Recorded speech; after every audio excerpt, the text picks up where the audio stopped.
దీక్షా దివస్ గురించి కూడా మాట్లాడాలి. దీక్షా దివస్ అనేది ఒక దొంగ దీక్ష.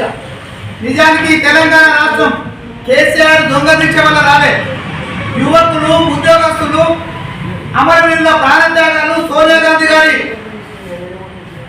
ఆలోచనలు గుర్తింపు దాగనే తెలంగాణ వచ్చింది. తెలంగాణ హాస్పిటల్ నువ్వు ఏమేమి తిన్నావో, ఏమేమి తాగినో మీ నాయకుడు. అందుకు అప్పుడున్న వైద్య శాఖ మంత్రి ఈ జిల్లాకు సంబంధించిన సుదర్శన్ రెడ్డి గారి మీ నాయకుడు ఏమేమి మాట్లాడిండో ఖబర్దార్ కొడుకులరా. తెలంగాణ ఉద్యమం మీద మా గౌరవం ఉంది కాబట్టి తప్పుడు చెప్తలేదు.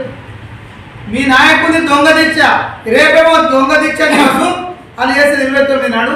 మరి అగ్గిపెట్ట దొరకని దినం ఎన్నడూ ఎక్కడో ఈ సందర్భంగా ఆయన అడుగుతున్నాను. అది తెలంగాణ ఉద్యమం అగ్గిపెట్ట దొరకలేదు కదా, మరి ఆ దినం మీద చెప్పులు. ఇది దీక్షా దివస్ కాదు, అది కేసీఆర్ దిన దివస్. అది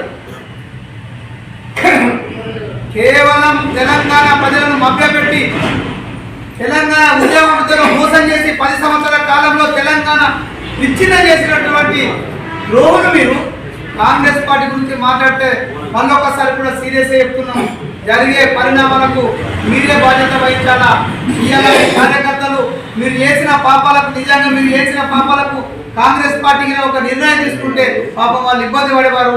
మా కార్యకర్తలు గత 10 సంవత్సరాలు మీ పాపానికి ఎంత ఇబ్బంది పడ్డారో అది చూసి ఈ పరిస్థితి పక్క వైపు రావద్దని మేము ప్రశాంతంగా ఎవరి పని వాళ్ళని చేసుకొని ఇస్తున్నాం. కానీ మీరేమో రెచ్చగొట్టి మీ కార్యకర్తలు మేము కేసులు పెడతాము, పెట్టులని మీరు చెప్తున్నట్టున్నది. మాకు పెట్టుని మీరు కాంగ్రెస్ వాళ్ళు మా వాళ్ళ మీద కేసులు పెడతారని చెప్పినట్టున్నది.